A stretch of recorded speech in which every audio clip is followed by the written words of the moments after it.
sekarang tolong dibuka kameranya. Bismillahirrahmanirrahim. Assalamualaikum warahmatullahi wabarakatuh. Hamdan wa syukronillah, salatan wa salaman ala rasulillah, amma ba'du. Semangat kita hari ini bisa berkumpul di kelas daring pada pelajaran agama Islam. Pada kesempatan ini kita akan bahas materi-materi nanti yang sudah saya tentukan kelompoknya masing-masing untuk siswa sekalian, agar bisa disampaikan kepada kawan-kawan yang lainnya pada materi pelajaran agama Islam ini. Semoga dengan kita memahami materi atau pelajaran agama Islam ini, kita menjadi kepribadian muslimah yang baik ya dalam kehidupan sehari-hari, mengikuti syariat Islam, menjadi orang yang bertakwa kepada Allah Subhanahu wa taala. Salawat beriring salam kita sampaikan kepada Nabi kita Muhammad SAW. Semoga kita dengan memperbanyak salawat kepada beliau, kita termasuk orang-orang yang akan diberikan pertolongannya di yaumil akhir. Amin ya rabbal alamin. Baik siswa sekalian, untuk mendapatkan keberkahan dari Allah Subhanahu wa taala, marilah pelajaran kita buka dengan lapas basmalah. Bismillahirrahmanirrahim. Selanjutnya saya serahkan kepada Dia Agustina, yaitu dari kelompok 1. Kita masih belajar tentang beriman kepada kitab-kitab Allah. Kita sudah tahu ya, kitab Allah itu ada 4. Ada Zabur, Taurat, Injil, dan Al-Quran. Ini semuanya diturunkan kepada Allah Subhanahu wa taala. Kemudian pada pertemuan ini kita akan bahas tentang intisari dari Al-Quran, yaitu kita akan bahas tentang Al-Quran. Pengertian Al-Quran ini semalam itu kita sudah bahas. Kita akan mendengarkan dari kelompok 1, Dia Agustina, yaitu akan menyampaikan bahwasannya inti Al-Quran itu pengertian apa dan apa-apa saja nanti disampaikan. Kemudian keistimewaan Al-Quran, dan terakhir adalah penerapan kitab-kitab Allah tadi. Saya serahkan kepada Dia Agustina ya untuk disampaikan.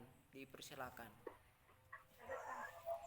2. Isi Al-Quran. Adapun isi pokok Al-Quran adalah seperti akidah atau keimanan, ibadah baik atau ibadah mahdah maupun gairu mahdah.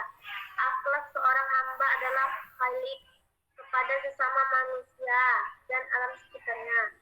Muamalah yaitu hubungan manusia dengan sesama manusia. Kisah yaitu kisah Nabi dan Rasul, orang-orang saleh dan orang-orang yang ingkar. Semangat mengembangkan ilmu pengetahuan. Keistimewaan Al-Quran. Keistimewaan Al-Quran, kitab suci Al-Quran adalah sebagai berikut.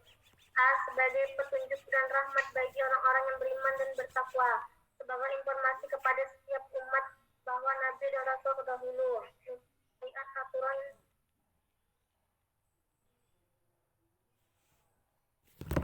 dan Islam wajib mengimani dan mempercayai isi Al-Quran karena Al-Quran pedoman hidup umat manusia, terlebih lagi pedoman hidup umat Islam. Apabila kita tidak mengimani dan mengamalkannya, kita termasuk orang-orang yang ingkar atau kafir.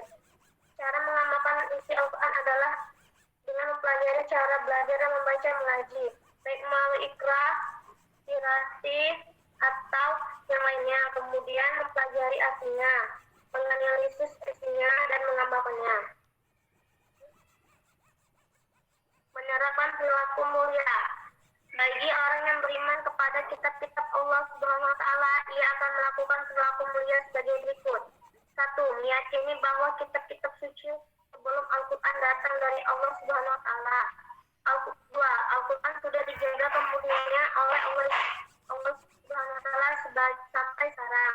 Menjaga kemurnian Al-Quran adalah tugas kita sebagai muslim. Salah satu cara menjaga Al-Quran sebagai dengan menghormati, memuliakan, dan menjunjung tinggi kitab suci Al-Quran. Ya, menjadikan Al-Quran sebagai petunjuk dan pedoman hidup dan tidak sekali-kali berpedoman sebagai selain Al-Quran. 4. Berusaha untuk membaca Al-Quran dalam segala kesempatan di kala suka maupun duka. Kemudian belajar memahami arti dan isinya.